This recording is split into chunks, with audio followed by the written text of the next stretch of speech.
अच्छा सर, अब जब हमने पास पेपर की रिवायत कायम की हुई है तो एक और सवाल कर लेते हैं जिसका नाम है सर आपका स्पिन इंडस्ट्रीज लिमिटेड। सर इसमें ये कह रहा है, अच्छा कुछ भी कह रहा हो ये, इसके कुछ भी कहने के कहने से ना ही फर्क पड़ता हमें हमें सबसे पहले ये देखना है कि भाई रिक्वायरमेंट क्या कह रही है।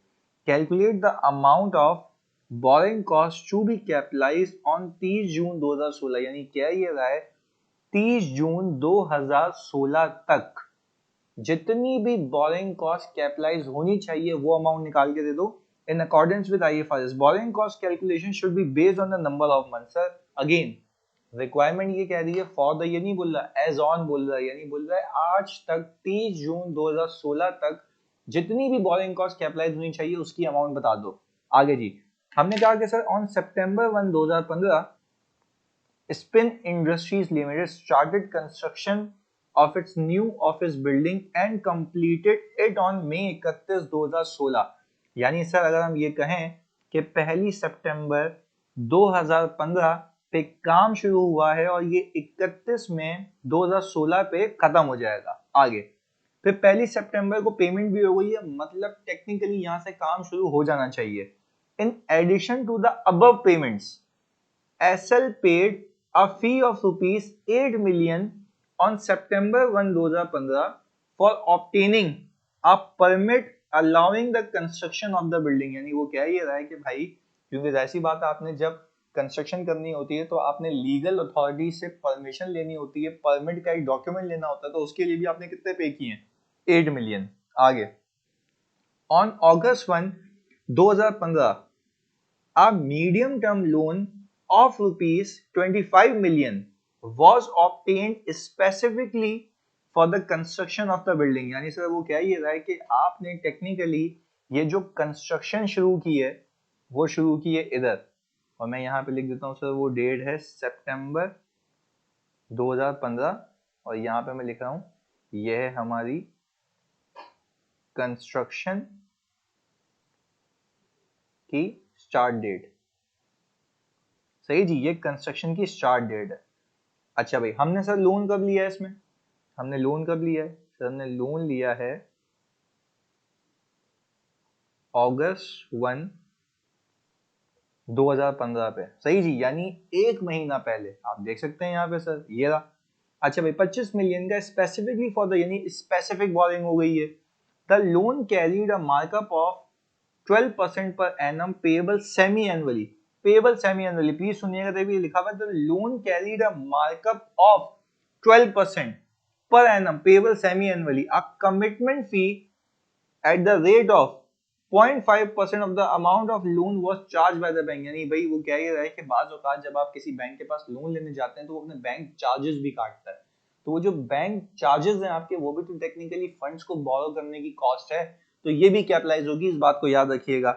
अच्छा फिर वो कह रहा है surplus funds were invested in a saving account जिसपे 8% का रिटर्न मिलेगा, और कह रहा है on Feb 1 2016 SIL paid 6 monthly interest plus ₹5 million towards the principal। यानी कह रहा है जो इंटरेस्ट आप निकालेंगे वो तो निकालेंगे, बट प्रिंसिपल के 5 मिलियन भी आपने रीपे किए, तो इस बात को भी अपने जहन में रखिएगा।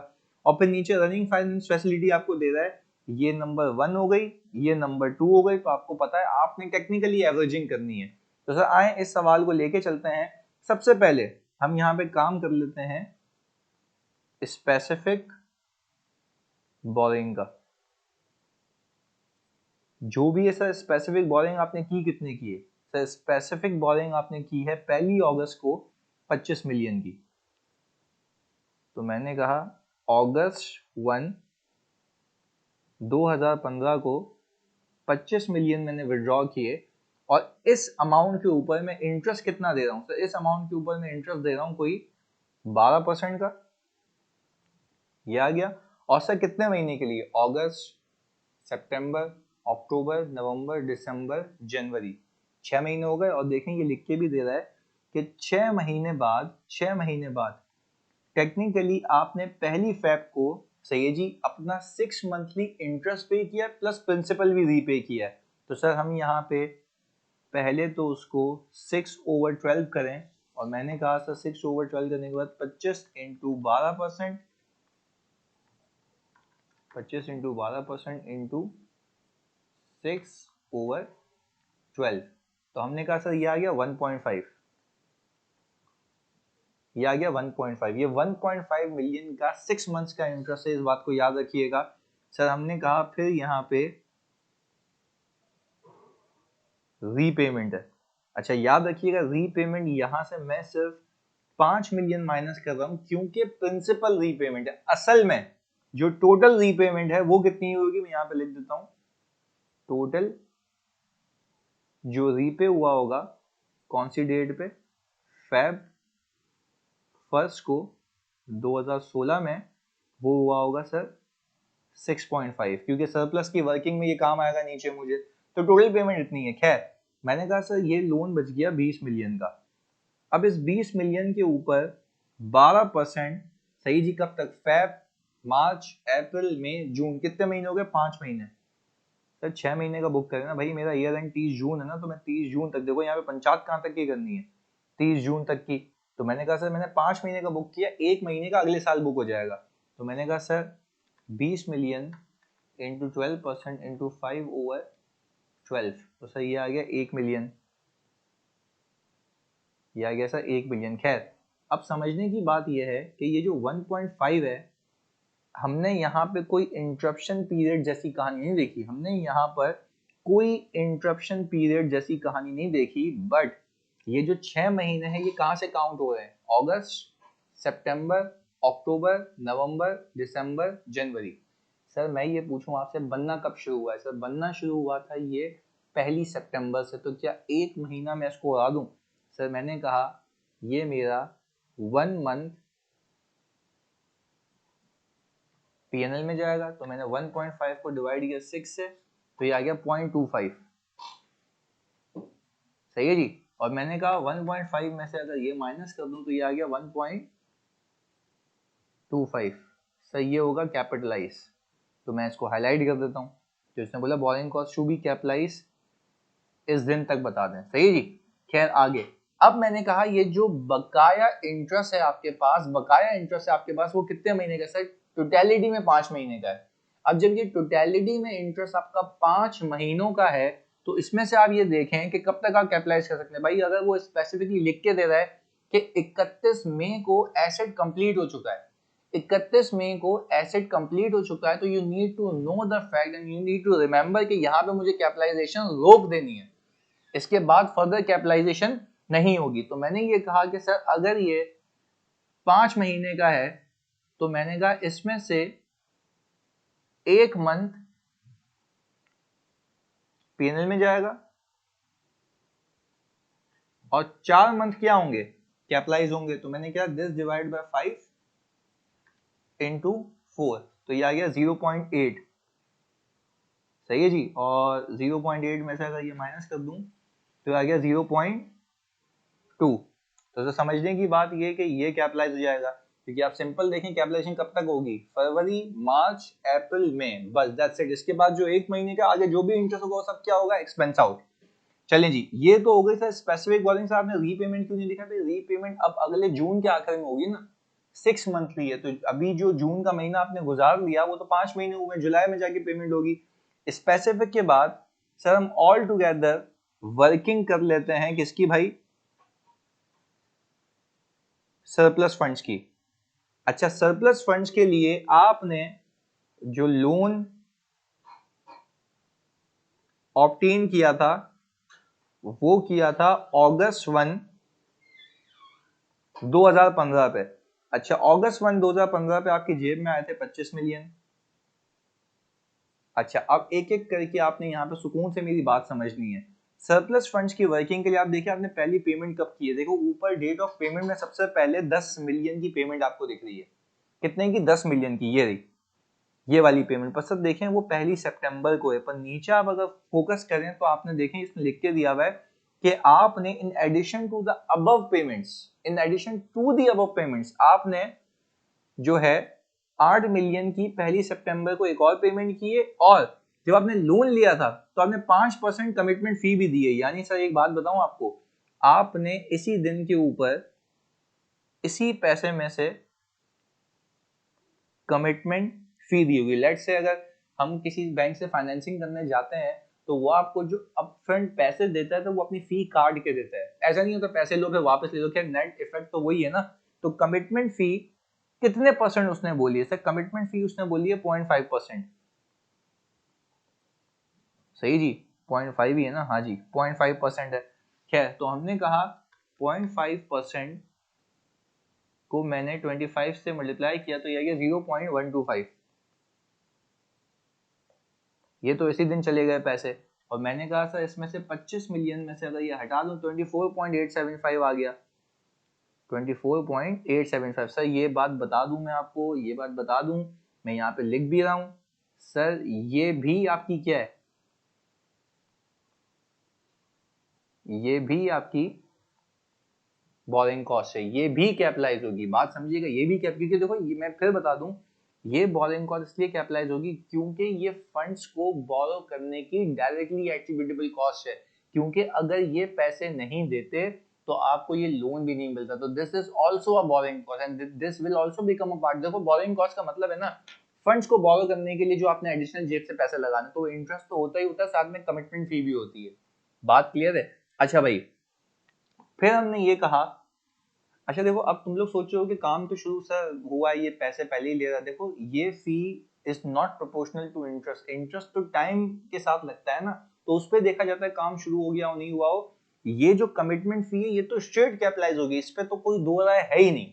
आपको बात समझ आ रही है? यानी सर लेट से मैंने यहाँ पर अगस्त में लोन लिया है, इसमें कमिटमेंट फी डिडक्ट हो गई, तो इंटरेस्ट का कॉन्सेप्ट तो ये कि जब से काम शुरू हो जाएगा तब से कैपिटलाइज होगी। पर अल्टीमेटली आप ये तो देखें कि ये बोरिंग कॉस्ट जो आपने कमिटमेंट फी के नाम पे दी है ये तो लगनी ही लगनी थी, इस पे तो कोई ऑप्शन ही नहीं था, तो ये तो सीधा सीधा कैपिटलाइज होगा। ये this will also become a part of borrowing cost, capitalisation की बात कर रहा हूँ। क्लैरिटी है? आगे फिर मैंने कहा कि सर ये सरप्लस फंड्स पे जो मुझे इनकम मिलेगी, सही जी, इनकम मिलेगी, वो कितनी मिलेगी भाई? 8%। सही है जी, 8% मिलेगी। अच्छा भाई, जो 8% मिलेगी और 8% के बाद मैंने कहा सर ये एक महीने के लिए मिलेगी, तो मैंने इसी अमाउंट को 0.08 इंटू 1/12 कर दिया, या गया 0.17। सर ये अमाउंट पीएनएल में चली जाएगी, क्यों? क्योंकि अगस्त के महीने में काम शुरू नहीं हुआ था। इसके बाद सर मैंने कहा कि आपने यहाँ पे सितंबर 1 2015 में 2 पेमेंट्स की हैं, सितंबर 1 2015 में 2 पेमेंट्स की हैं। एक आपने कॉन्ट्रैक्टर को की है और दूसरा आपने परमिट फी दी है। सही जी। अच्छा, आपने जो परमिट फी दी है 1 सितंबर को वो 8 मिलियन है, तो टेक्निकली वो भी सरप्लस को कम करेगी। और आपने जो कॉन्ट्रैक्टर को पैसे दिए हैं वो भी सरप्लस को कम करेंगे। तो ऑल टुगेदर आपके पास ये जो 24.875 की अमाउंट थी, इसमें से मैं 18 माइनस कर दूं तो ये आ गया 6.875। ये आ गया आपका सरप्लस है। इसके ऊपर 8% का रिटर्न मुझे मिलेगा। अब कब तक? अब देखना है कि भाई अगली पेमेंट कब है। मैंने कहा सर अब हमारी कहानी जा रही है, वो जा रही है सर दिसंबर 15 तक। बट होल्ड ऑन, इस बात को समझो कि तुमने पहले लोन की रीपेमेंट कब की है। सर मुझे याद आ रहा है कि मैंने अगस्त, सितंबर, अक्टूबर, नवंबर, दिसंबर, जनवरी में की है, तो सर उससे पहले यही आता है दिसंबर का महीना। तो टेक्निकली मैं इसको सितंबर, अक्टूबर, नवंबर, कितने महीने? 3 महीने। तो 3 महीने इसके ऊपर इनकम कमाऊंगा, 3 महीने इसके ऊपर इनकम कमाऊंगा। तो 6.875 इंटू 8% इंटू 3/12, ये आ गया 0.1375। 0.1375 सर आप कहेंगे ये हो जाएगी कैपिटलाइजेशन नेट, ये हो जाएगी कैपिटलाइजेशन नेट। अच्छा भाई, फिर आपने यहां पर 1 दिसंबर 2015 को कॉन्ट्रैक्टर को पेमेंट की कितनी भाई? 15 की। तो मैंने कहा सर अब वो टाइम आ गया है जब आप डेफिसिट में आएंगे। आपने कहा 6.875 माइनस 15, तो आ गया 8.125। अच्छा ये आ गया 8.125 का आपके पास डेफिसिट, और इसके ऊपर 8% नहीं सर, अब आप इस पे निकालेंगे वेटेड एवरेज रेट। यहाँ पे देख लेते हैं भाई। अच्छा भाई, वेटेड एवरेज रेट निकालने के लिए आपको पता है कि सर वेटेड एवरेज क्यों निकलेगा, क्योंकि जो मेरी फाइनेंसिंग है जनरल बोरिंग में वो 1 से ज्यादा है। तो मैं यहाँ पर आया, मैंने कहा रनिंग फाइनेंस फैसिलिटी 28 मिलियन की है बैंक ए से, 13% का इसके ऊपर मार्कअप है, और एवरेज आउटस्टैंडिंग बैलेंस दिया हुआ है 25 मिलियन का। तो सर अगर मैं यहाँ पर ये कहूँ आपको कि 25 मिलियन पे जो कि एवरेज आउटस्टैंडिंग बैलेंस है, ये टाइम अपोर्शन हुआ है, इसको मैंने 13% से मल्टीप्लाई कर दिया। दूसरी चीज देखिएगा, और बहुत अहम चीज है इसमें सीखने वाली आप लोगों के लिए, मार्कअप अक्रूड। ये देखें, markup accrued during the period of construction was 4 million. यानी इस बात को अगेन केयरफुली रीड करें ताकि गलती ना हो। Markup accrued during the period of construction was ₹4 million, यानी ये वो मार्कअप है जो सिर्फ कंस्ट्रक्शन पीरियड का है। यानी ये मार्कअप टाइम अपोर्शन हुआ है, तो आपको रिकैल करने की नीड नहीं है, रिकैल करने की नीड नहीं है। तो मैंने सिंपली ये मार्कअप उठा के रख दिया 4 मिलियन का, ऐसा ही है। अच्छा अब, and the average running finance balance during that period, और ये उसी पीरियड का आपको बैलेंस भी दे दिया। तो सर मैंने क्या किया, 20 प्लस 25, ऐसा ही है। तो हमने कहा कि भाई जिस बैलेंस पे वो निकाले हुए वो आ गया सर, एक में परसेंटेज से 80 मल्टीप्लाई किया, क्योंकि उसमें इंटरेस्ट गिवन नहीं था और इसमें इंटरेस्ट गिवन था, तो मैंने सीधा सीधा रख दिया। तो मैंने कहा सर 25 को 13% से मल्टीप्लाई किया और प्लस कर दिया, सही जी, उसके अंदर 4। तो मैंने कहा सर ये जो भी आंसर आया इसको मैं डिवाइड कर दूं 45 से, तो मेरे पास आंसर आ गया 16.11%। कितना आ गया भाई, 16.11%। तो मैंने यहाँ पर सर 16.11%, अच्छा ये याद रखिएगा ये 1 दिसंबर है, 1 दिसंबर से। अब देख लेते हैं अगली पेमेंट कब है। सर अगली पेमेंट 1 फरवरी को है, और टेक्निकली आपने लोन भी उसी वक्त पे किया है। तो आपने कहा कि भाई 1 दिसंबर से 1 फेब तक का इंटरेस्ट, सही जी। तो दिसंबर जनवरी 2 महीने हो गए, आगे नहीं जाते हम।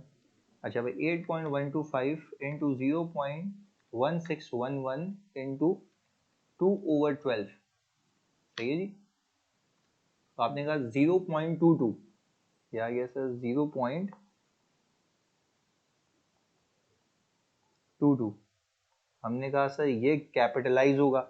अच्छा भाई फिर आपने कहा कि सर आपने यहाँ पर 1 फेब को टेक्निकली लोन रीपे किया है, और सर कॉन्ट्रैक्टर को भी पेमेंट की है। अच्छा जो लोन रीपे किया है वो कितना है, वो अलग से निकाला 6.5, ये रहा लोन रीपे मैंने 6.5 किया है, इंक्लूसिव ऑफ इंटरेस्ट रीपे किया है। और कॉन्ट्रैक्टर को कितने पैसे दिए सर, 12 के, ऐसा ही है 12। तो मैंने कहा कि सर अब अगर मैं देखूं 8.125 में और डेफिसिट 6.5 से इंक्रीज हुआ, और 12 से और इंक्रीज हुआ 26.625, तो आपने कहा 26.625 का डेफिसिट है आपके पास, कब, 1 फेब को। अब आप ये देखें कब तक जाएगा। देखें अब एक चीज समझिएगा इस वाली केस में, आपने जून में फिर पेमेंट करनी है 1 जून को, बट मैं कह रहा हूं कि आपकी जो बिल्डिंग है वो 31 मई को कंप्लीट हो चुकी है। तो मैं आगे अगर इंटरेस्ट बुक भी करूंगा वो कहाँ जाएगा, पीएनएल में। तो इट्स बेटर कि आप इसको 31 मई के ऊपर आके रोक दें, क्योंकि उसने बैलेंस शीट के एक्स्ट्रा आपसे हरगिज नहीं मांगे। उसने ये बोल दिया कि एज ऑन 30 जून को बताओ बोरिंग कॉस्ट कितनी कैपिटलाइज होगी। तो अगर मैं इसको फरवरी, मार्च, अप्रैल, मई, 4 महीने मैं 31 तक ले जाऊं, तो मैंने कहा 16.11% इंटू 4/12। तो मैंने कहा सर इस अमाउंट के ऊपर जो आई हुई थी 26.625 इंटू 0.1611 इंटू 4/12, तो ये कितना आ गया 1.43। ये क्या हो जाएगा कैपिटलाइज। भाई इसके बाद जो भी ये डेफिसिट बढ़ेगा मुझे पता है इंटरेस्ट लगेगा, पर मैं कह रहा हूँ कहाँ जाएगा, पीएनएल में, तो इसलिए सिंपल मैंने वर्किंग की। खैर अब मैं यहाँ पे निकाल लेता हूँ boring cost to be capitalise.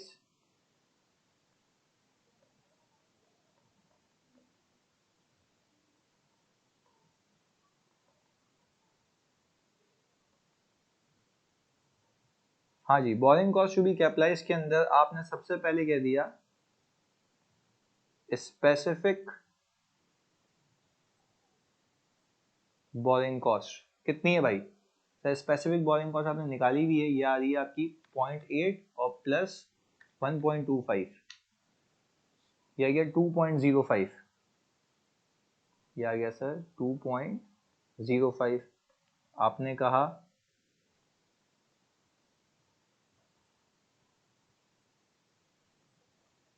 General borrowing cost, तो सर अगर जनरल बोरिंग कॉस्ट है आपकी तो हाईलाइट कर लेते हैं, ये दो हैं, बाकी तो वो नेटिंग है ना।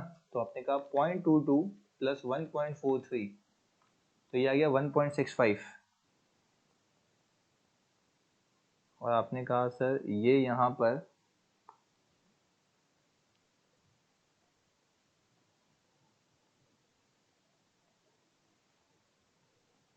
ये बोरिंग कॉस्ट हो गई नेटेड।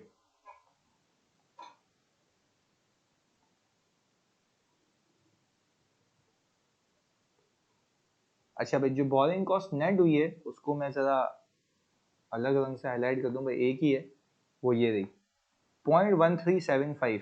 तो आपने कहा भाई 0.1375।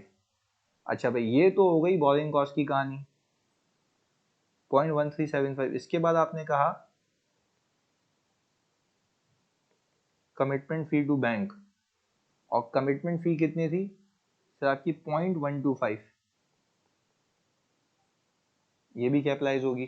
तो आपने कहा सर यहाँ पर 2.05 प्लस 1.65 माइनस 0.1375 और प्लस 1.25, ये आ गया 3.6875। आपने कहा 3.6875। और सर कोई आपसे ये बोलेगा कि सर ये तो आपने कमिटमेंट फी क्यों कैपिटलाइज की, अगेन रिपीट कर रहा हूँ, कमिटमेंट फी को कैपिटलाइज करने का लॉजिक एक ही है कि अगर वो पैसे नहीं देते तो आपके फंड्स बोरो नहीं हो पाते, तो वो टेक्निकली बोरो करने की एक कॉस्ट है, वो भी बीबी में कैपिटलाइज होगी। उसके लिए हम टाइम का वेट नहीं करते, वो लाजमी उससे डायरेक्टली एट्रीब्यूटेबल होती है, उसको टाइम फैक्टर से कोई भी लिंक नहीं होता। तो सर आई होप आपको ये कॉन्सेप्ट क्लियर होगा। इसी के साथ हमारा ये बोरिंग कॉस्ट का चैप्टर फाइनली खत्म होता है with a lot of practice with all the past papers. जज़ाकल्लाह।